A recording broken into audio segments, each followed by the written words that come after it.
Wow, coming up next, an interview with a throwback icon about a song that every generation living on this earth knows by heart. It's become one of the most played songs of its time, and when today's guest recorded it, he was only a sophomore in high school. It became a #1 hit, even though it was considered very risque for its time. You're going to laugh when you find out what the song is.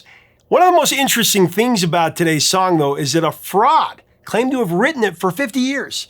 He told his wife, he told his friends, his community. Everyone thought this guy wrote it. It even appeared in his obituary across newspapers and news stations around the world, including the New York Times. But then the truth finally came out. Find out the story and the interviews coming up next on Professor of Rock. Hey, music junkies, Professor of Rock, always here to celebrate the greatest artists and the greatest songs of all time. You know, if you remember trying to figure out what the hell animal Snuffleupagus was back in the day on Sesame Street, you're going to dig this channel of deep musical nostalgia. Make sure to subscribe below right now, click the big red button, and click the notification button so you know when our latest interviews come out. And check us out on Patreon and our merch. Excited to bring you another edition of our series Revelations, where featured artists go deep on the greatest songs and albums. Today, I tell you, we've got a really interesting story from a singer who had several big hits in the 60s, but he'll always be known for his #1 hit that everybody knows by heart. It actually gave him a #1 hit when he was just a sophomore in high school. The song was very controversial for its time, and to top it all off, a fraudster claimed that he'd crafted this song for almost 50 years. And the only way he was found out is because the real writer of the song saw it in an obituary on TV. He saw his own obituary because the guy had stolen his identity in a way. Let me explain. Today's interview subject, Brian Hyland, recorded the song Itsy, Bitsy, Teenie, Weenie, Yellow Polka Dot Bikini after several artists had turned it down. It was an itsy bitsy teeny weeny yellow polka dot bikini. It's written by a guy named Paul Vance and Lee Pockris, who had already had a #1 hit with Catch a Falling Star by Perry Como. Catch a falling star and put it in your pocket. The bikini had become the new fad, and when the song came out, it caused a huge stir. Imagine that. Back then, a song about a bikini offended people. Nowadays, Cardi B singing a song about, people don't wince. So anyway, as you'll hear in the interview, the song became a massive #1 hit, and decades later, it's still used in pop culture. So we'll go into more detail about this in the interview, but to give you a little taste, in 2006, Paul Vance, one of the song's writers of Itsy Bitsy, he saw his own mistaken obituary on TV as a consequence of the death of another man, a guy named Paul Van Valkenburg.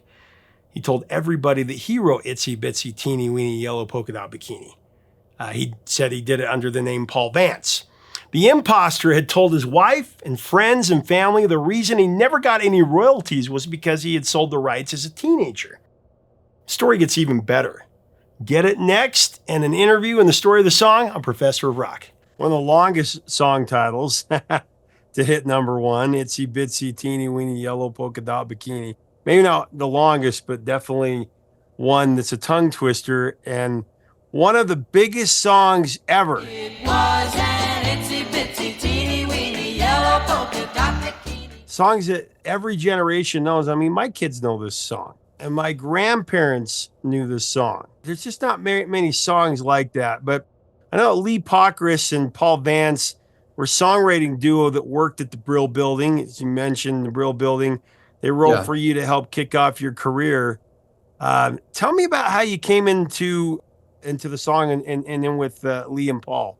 Well, they wrote the song, and Paul Vance and Lee Pockris, and they brought it up to Cap Records, and Cap Records called me and called me in to listen to it, and they said, we want to do this song. And the other record had done about, I think it sold 22,000 copies, the first song, Rosemary. Anyway, so they were still, giving me another chance. And anyway, that they brought that song up there, and I listened to it, and the demo was 3 girls singing it. And so then they explained to me, well, you'll you'll do this part, and then they'll sing this with you, and then there's a spoken word part in there. Somebody would say, 2, 3, 4, tell the people what you were.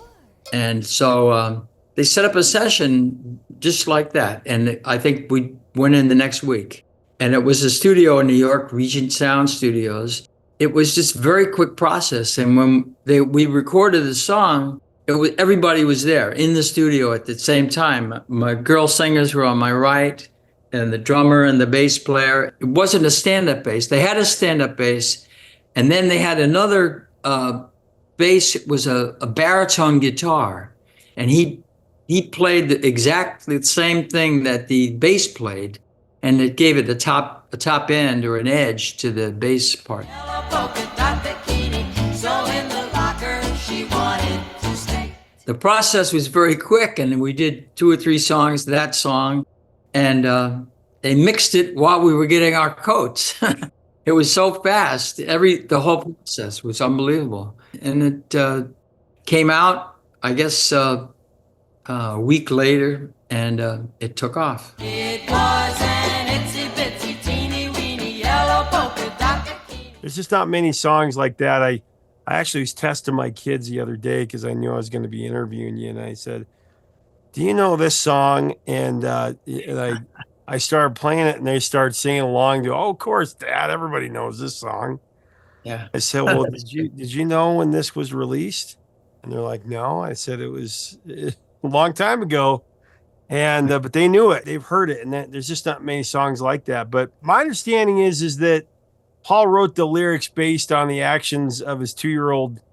Was his daughter or his little sister? I think it was his niece. Because I've heard so many different. Yeah, that's what happens.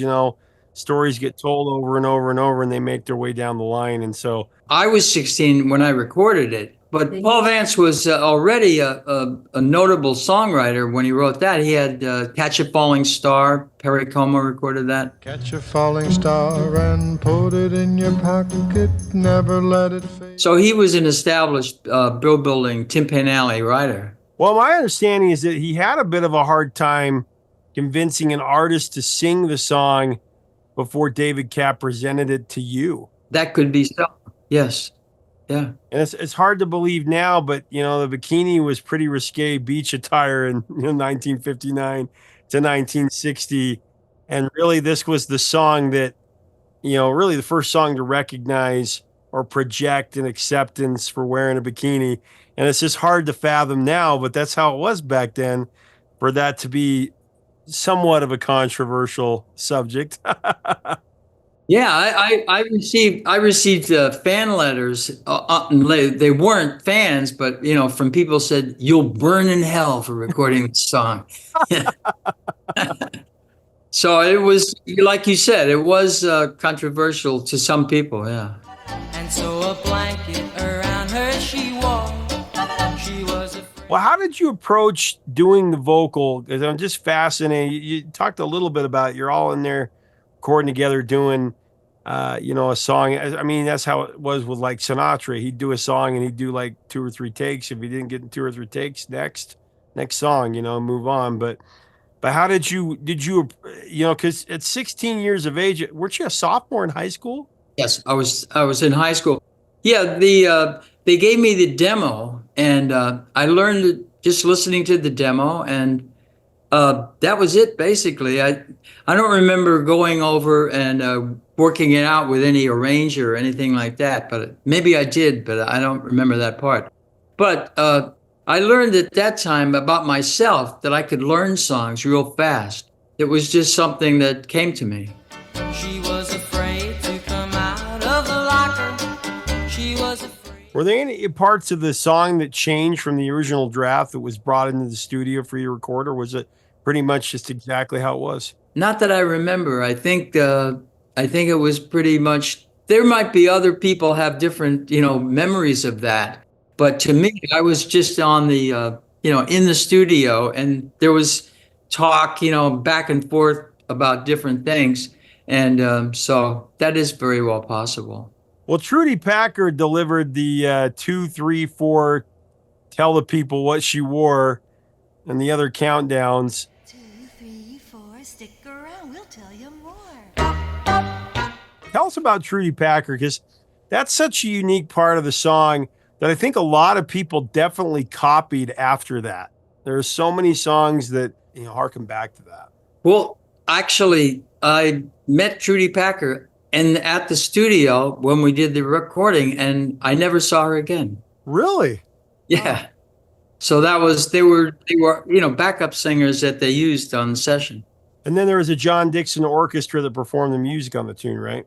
That was on the record, but it was studio musicians, and it wasn't they just would put things on the record like that, but it was just basically studio musicians. Yeah. Now she's afraid to come out of the water, and I wonder. Well, the song sold nearly 1 million copies in just the first 2 months of its release. I mean, it wasn't just a hit here. It was #1 in Canada, West Germany, New Zealand, South Africa, and of course, Billboard Hot 100 here. Sold over 2 million 45s, just mind blowing. To me, that's a bigger stat than 1 billion streams. Because, when people actually have to go to the store, put down their hard-earned money to buy the actual physical product, that's something. Yeah. And like I said, you were in high school when it became a huge, the most popular song in the land. Did you really have a moment of introspection when you hit that milestone? At such a young age, did you realize, oh my gosh, I sold 1 million records? Did you know that, or was it something that came later? I guess it came later. At the time, I was just every day something would be happening, and it was so many different things happening that it was hard to really take it in and think about it. So I was so busy doing my life. I love that. I get that answer from a lot of the artists from the 50s and 60s. They say, I didn't really think about it because I was always on to the next thing. That's right. Trying to get the next hit, and it didn't have a perspective of their own history until much later. Right. And that's exactly what you just said. The next song. Where's the next song? I remember reading an interview where you said that when it became a hit, you said something about, well, this meant that I could maybe stop riding the subway. What happened was after I had been on television locally in New York, I was on the subway, and this is during that summer, 1960, and I realized it must have been school got out, and all the teenagers got on the train, on the subway, and they recognized me.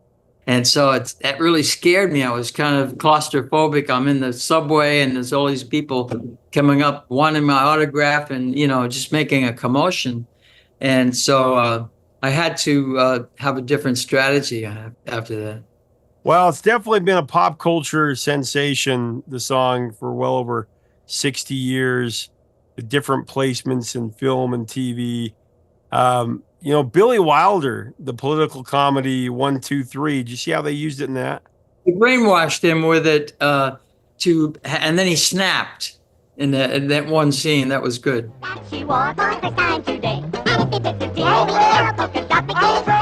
Also, the way they used it in Sister Act 2. Jimi Hendrix played the main riff of the song on a live record, Mr. Pitiful. And then, of course, big TV campaign with Yoplait Yogurt. That was really played for a long time, too. Itsy, bitsy, teeny, weeny, yellow polka dot bikini. That she... There was a version that went to #1 in the UK in 1990. Ballerina, yeah.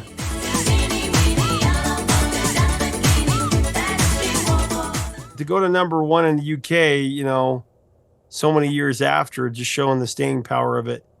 And I think one of the most interesting stories, the controversy that Paul Vance and then that guy, Paul Van Valkenburg, who had claimed to be the author of the song for like 40 or 50 years. And his wife thought that, and he said he used to go by Paul Vance. And even in his obituary, it said that he wrote Polka Dot Bikini. Yeah. And then all of a sudden it comes out, no, that's not. I mean, how I don't think that's ever happened in rock history. That's an amazing story. Yeah. What did you think when you heard about that? It was, something that it was unbelievable that someone could get away with that, and plus his wife, the whole story. It was like really, it was crazy. The claim to fame for so many years, and I wonder where it was concocted from, where he decided, oh, I'm going to tell everybody I wrote this song. You know? Now she's afraid to come out of the water. All these years later, what is your perspective of this song? Like, how do you feel about it so many years later? What's the legacy in your mind, and how do you feel about it? I was blessed, really, to have that song. The song found me, through being on Cap Records, and it just I was the right person, I guess. They brought it up there, and they didn't really have any real young artists on Cap Records at that time, and so I was the one. And I feel totally blessed by that song. It was an itsy bitsy teeny weeny yellow polka dot bikini. Well, I bet you they were happy to have such a hit like that. Let's talk about Where Did the Summer Go, the new song. Where did the summer go? Well, this particular song was written by Gary Gelder and Peter Udell. The story that Peter told me was that I was playing a show in New York City at the Cafe Wa in Greenwich Village. And this was 1963 in the fall. And he came to the show to see me there. And after they left, as he's walking, he lived in Manhattan, he's walking back and he said, "Where did the summer go?" And then that idea came to him, and they wrote that song then at that point, and they had it for a long time. Ron Dante did the demo of the song back then in the 60s. It was just kind of, nothing happened with it. And just recently I reconnected it with Peter Udell, and went up to his house, and he lives up in the Poconos.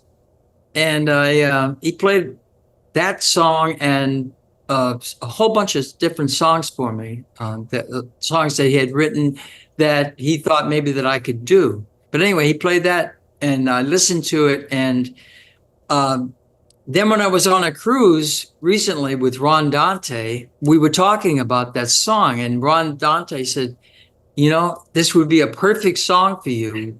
Where did the summer go? It all went by so very fast. The sun. I didn't think of it in that way. I just thought of it as a song. I wasn't, connecting it to anything that I had done before. We just kind of put it together, and we changed it up a little bit. And Ron is a great producer. And you've got Itsy Bitsy Teeny Weenie, Yellow Polka Dot Bikini, and you've got Sugar Sugar. And they're both those types of songs that are songs that every generation knows and sings, and it's a pop culture phenomenon. So that's pretty cool that you guys have that in common as friends as well. Yeah, I think he's right. This is a perfect song for you. I got to say that your voice hasn't aged at all. You still have that young at heart sound in your vocal, ageless, really. The sunlight sparkle in your hair. It's definitely a question that I'm asking right now. Where did the summer go? Like, oh my gosh, it went so fast, I was just saying that the other day. Peter said to me, he said, this is a metaphor for, somebody's just finished high school, and or they just finished college, and where did those years go? And I'm older now, or so it goes by so quick. Where did the summer go? Okay, so to go into more detail about the fraud who claimed to have written Itsy Bitsy Teeny Weeny Yellow Polka Dot Bikini, that's a tongue twister. On September 6th, 2006, a man named Paul Van Valkenburg of Ormond Beach, Florida, died of lung cancer, with his obituary appearing in the News Times of Danbury, Connecticut. Van Valkenburg said he went by the name Paul Vance in the 50s and 60s, and he was the one that had written Itsy Bitsy Teeny Weeny Polka Dot Bikini. That news story was picked up by the Associated Press, and media outlets around the world, they picked up the story as well.